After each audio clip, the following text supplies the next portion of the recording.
ওই দুইজন লোক যদি তোমার প্রতি খুশি থাকেন, মহান রব তোমার উপরে খুশি হয়ে আছেন, বলুন সুবহানাল্লাহ। মুসলমান ভাইরা, নামাজ কি জন্য পড়ি? তাহাজ্জুদের নামাজ কি জন্য পড়ি? আল্লাহকে খুশি করার জন্য। কিন্তু বাবা মার মনে কষ্ট দিয়া এই ইবাদত যখন করতেছি, আল্লাহ পাক কুদরতি ঠোঁটে ঠোঁট লাগায় দিয়ে বলেন, বান্দা শীতের রাত্রে তুমি মসজিদে যাইতেছো, তোমার কপালে তুমি দাগ ফেলছো, তুমি ঘুম নষ্ট করে আমি রবকে ডাকতেছো, কিন্তু তোমার বাড়িতে যে সওয়াবের গোডাউন আছে, ওই দুইটার মন কেন তুমি নারাজ করেছো? এই যুবক ভাইরা, বুঝতে যাচ্ছে তো কথা? বুঝতে যাচ্ছে তো? একটু কালেমা পড়ে, লা ইলাহা ইল্লাল্লাহ, লা ইলাহা ইল্লাল্লাহ, লা ইলাহা ইল্লাল্লাহ, মুহাম্মাদুর রাসূলুল্লাহ পড়ে নিন, সাল্লাল্লাহু আলাইহি ওয়াসাল্লাম। মুসলমান ভাইরা, মসজিদে আমরা যাই নামাজ পড়ার জন্য, হজ করতে যাই কি জন্য? হজ ফরজ হুকুম পালন করার জন্য যাই, যাই কিনা?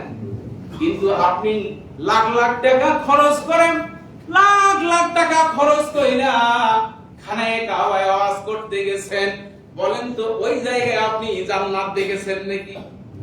ওই জায়গায় জান্নাত পাওয়া যাবে নাকি? আপনি 5 ওয়াক্ত নামাজ জামাতের সহিত আদায় করেছেন, শীতকালে ওযু করা যায় না, কনকনে শীত, উঠার ইচ্ছা করে না, ল্যাপ মুড়ে থাকি, ল্যাপের ভিতর থেকে উঠার ইচ্ছা করে না, এরপরে 5 ওয়াক্ত নামাজ জামাতের সহিত আদায় করার জন্য ফজরের নামাজের জামাতে উপস্থিত হয়েছেন, বলেন তো ওই জায়গায় জান্নাত আছে নাকি? নাই। কিন্তু জান্নাত কোন জায়গায়? আমার নবী বলেছেন, আল জান্নাতু তাহাতা আকদামিল উম্মাহাত, বলেন সুবহানাল্লাহ। জান্নাত হলো মায়ের পায়ের নিচে।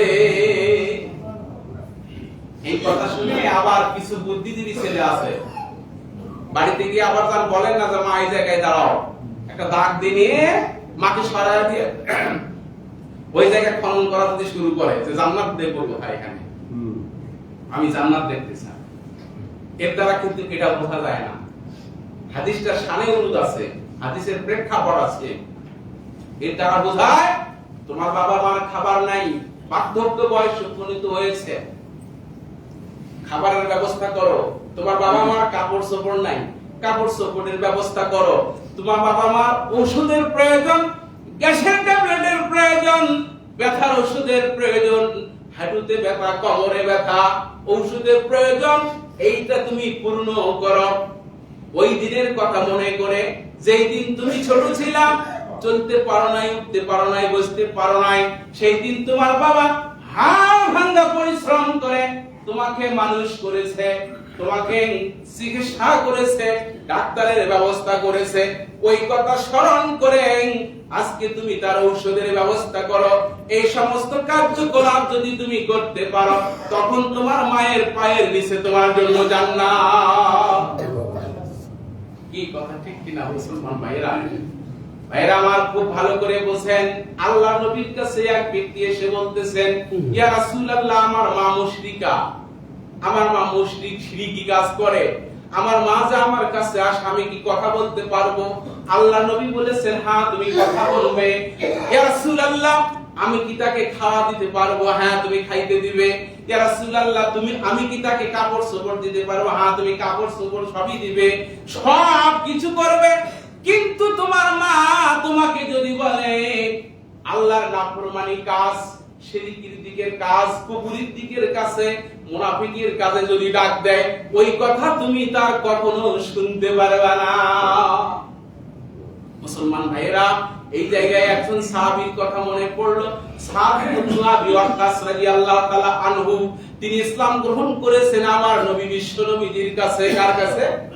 নবীজির কাছে। ইসলাম গ্রহণ করার পরে তার মা শপথ নিয়েছে, আমার ছেলে যতক্ষণ পর্যন্ত মুহাম্মাদের ধর্ম ত্যাগ না করবে, ইসলাম ত্যাগ না করবে, ততক্ষণ পর্যন্ত আমি খাবার খাবো না, আমি না খেয়েই মারা যাব, আমি তবু খাবার খাবো না, আমার সন্তানকে আমি আমার ধর্মে ফিরে চাই। কিন্তু সাদ বিন আবি ওয়াক্কাস রাদিয়াল্লাহু তাআলা আনহু এই কথা মার কখনো শোনেন না। পাড়া প্রতিবেশী সবাই এসে বলে, হে সাদ, দেখো না কেন তোমার মা উইকনেস হয়ে গেছে, দুর্বল হয়ে গেছে, বিছানায় শুয়ে আছে, উঠতে পারে না, চলতে পারে না, কখন যেন মারা যায়। সাদ ইবনে আবি ওয়াক্কাস বলেছেন, আমার মা যদি এই অবস্থায় মারা যায়, আবার যদি জিন্দা হয়, আবার যদি মারা যায়, আবার যদি জিন্দা হয়, আবার যদি মারা যায়, আমি তবু আমার নবীর হাতে বায়াত গ্রহণ করেছি, আমি আমার নবীর দিন গ্রহণ করেছি, ইসলাম গ্রহণ করেছি, আমার মার কথায় আমি আর কিছুতেই মানতে পারবো না। পিতা মাতা যদি কোরআন বিরোধী কথা, রাসূল বিরোধী কথা, আল্লাহ রাসূলের বিরোধী কথা আপনাকে মানতে বাধ্য করে, আপনি মানবেন না। কি কথা ঠিক কিনা?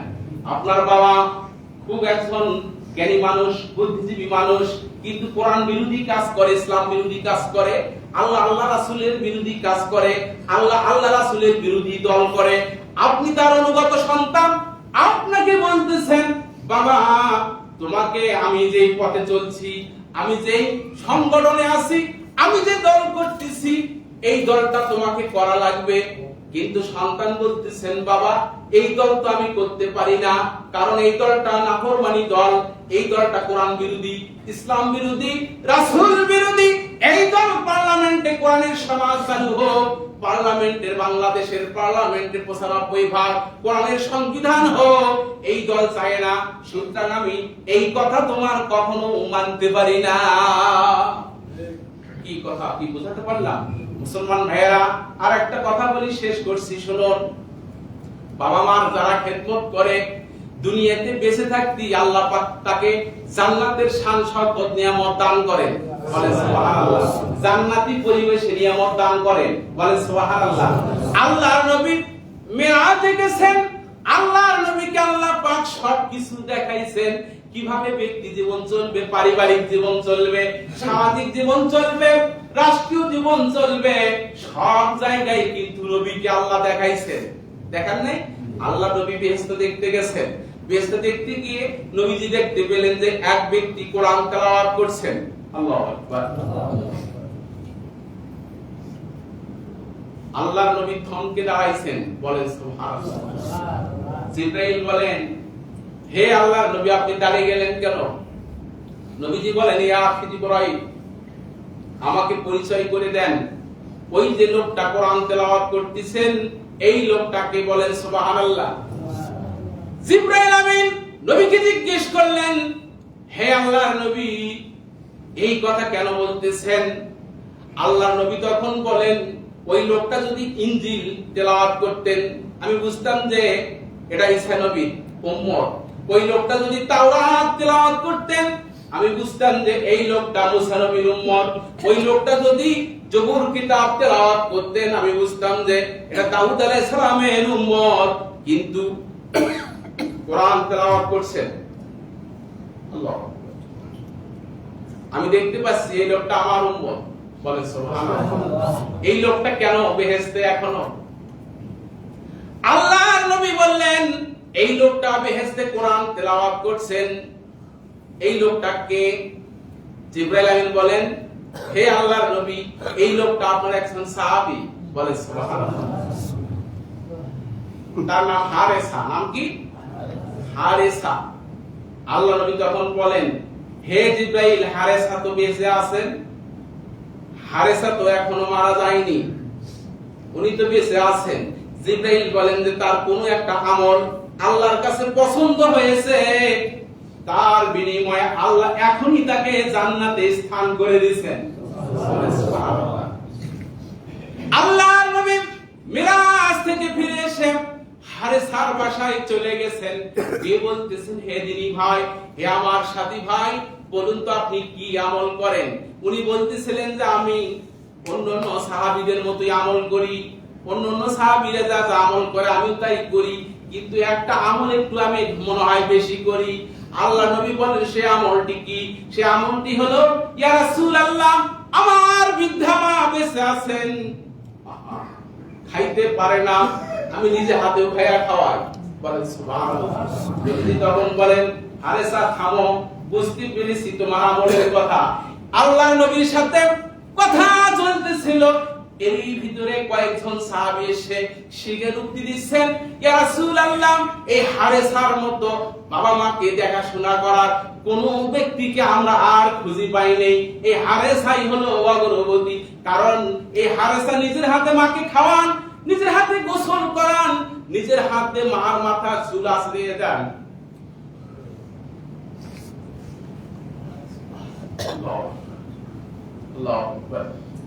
মুসলমান ভাইরা দেখেন, পিতা মাতা কি জিনিস, কত বড় গুরুত্বপূর্ণ জিনিস। সাবধান, আমি আপনাদের কাছে বলি, কেউ যদি এমনও থাকেন যে মা বাবার সাথে কথা বলছেন না, দীর্ঘদিন ধরে আছেন, আমার আজকের ওয়াজটুকু শুনে আল্লাহর ওয়াস্তে বাবা মার কাছে গিয়ে হাত ধরে ক্ষমা চাইবেন, মার কাছে গিয়ে অনুরোধ করবেন, মা ভুল করেছি, মাফ করে দেবেন।